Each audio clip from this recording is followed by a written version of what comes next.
कलयुग केवल हरि गुण गाहा, कलयुग केवल हरि गुण गाहा, गावत नर पावत भक्त, गावत नर पावत भक्त, गावत नर पावत भक्त,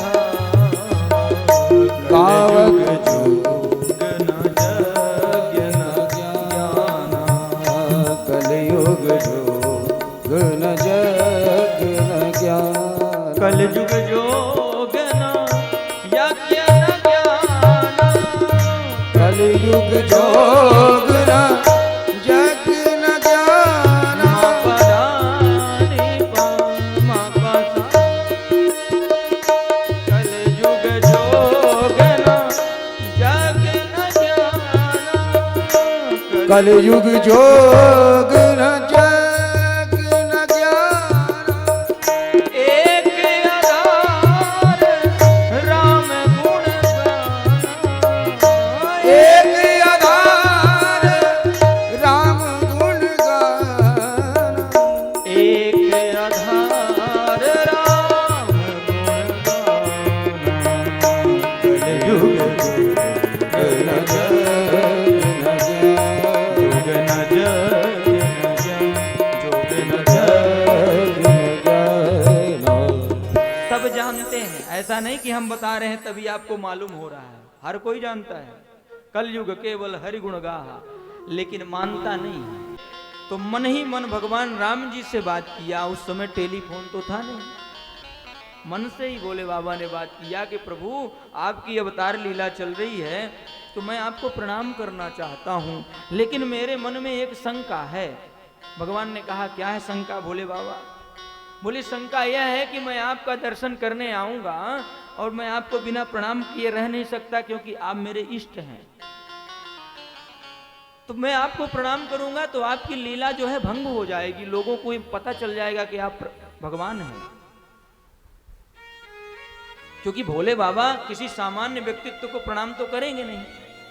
अब किसी के पास आकर और कोई बहुत बड़ा शंकराचार्य, बहुत बड़े ज्ञानी पुरुष किसी को प्रणाम अगर करें तो सामने वाला समझ जाएगा कि विशिष्ट व्यक्ति है, तब तो इतने बड़े ज्ञानी इनको प्रणाम कर रहे हैं। तो भोले बाबा ने कहा कि अगर मैं आपको प्रणाम करता हूं तो संसार में सबको पता चल जाएगा कि ये साक्षात पारब्रह्म परमेश्वर हैं, और आपकी लीला का में थोड़ा सा।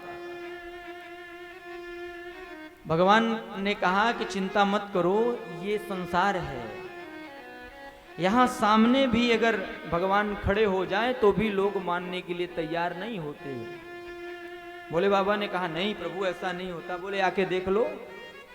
भोले बाबा आए, प्रणाम किया, उनकी पत्नी ने ही नहीं माना, सती जी ने, माता सती जी ने विश्वास नहीं किया। राम जी ने कहा कि भोले बाबा आप आओ, इसकी चिंता मत करो कि लोगों को पता चल जाएगा। लोगों को पता नहीं चलेगा, क्योंकि ये संसार जो है अंधा है और बहरा है, जानता तो वही है।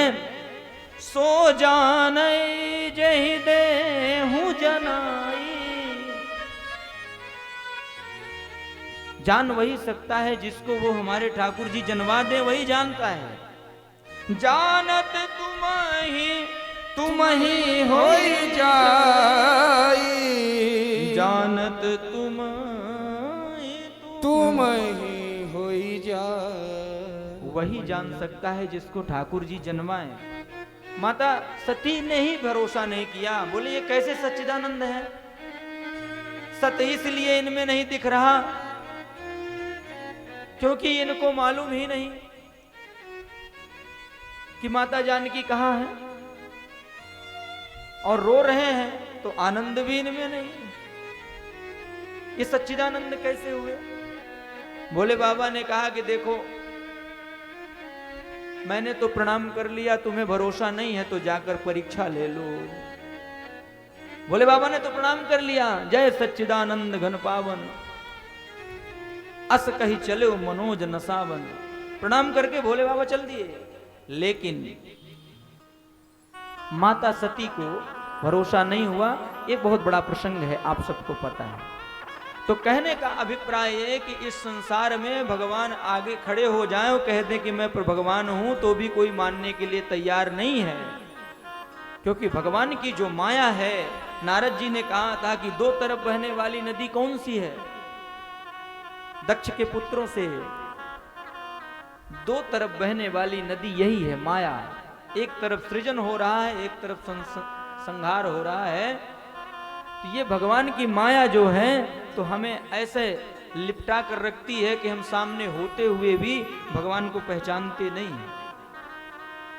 अरे बताइए, भारत भूमि में हमें जन्म दिया, उस पर भी वृंदावन धाम दिया, अयोध्या धाम दिया, चित्रकूट धाम दिया, काशी दिया, मथुरा दिया। जगह जगह संकीर्तन भगवान के चल रहे हैं, जगह जगह भगवान की कथाएं चल रही हैं। और सारे जितने भी पुराने इतिहास हैं उस सब में सिद्ध हो चुका कि सनातन से सनातन और कोई नहीं है। लेकिन फिर भी अंधे लोग प्रश्न पूछते हैं। इसीलिए जो बड़े ज्ञानी होते हैं, संत महात्मा होते हैं, वो चिंता नहीं करते, क्योंकि वो जानते हैं कि हमारे ठाकुर जी का नाटक चल रहा है। युधिष्ठिर जी से पूछा कि सबसे बड़ा आश्चर्य क्या है, संसार का सबसे बड़ा आश्चर्य क्या है? तो युधिष्ठिर जी ने कहा, सुगमं भगवन नाम जिह्वा वशवर्तिनी। सबसे बड़ा आश्चर्य है कि यह जिह्वा सुगम होते हुए भी भगवान का नाम नहीं लेती। जिस नाम को लेने से हमारे सारे पाप संताप दूर हो जाएं और हमारा कल्याण हो जाए, वो नाम ये जिह्वा नहीं लेती और संसार के सारे काम करती रहती है, पटर पटर करती रहती है। ये संसार का सबसे बड़ा आश्चर्य है। और जिसके कारण मनुष्य, ये जीव जो है अधोगति में जाता है, नरक में जाता है और अपने इस मानव जीवन को नष्ट कर देता है। ये संसार का सबसे बड़ा आश्चर्य है।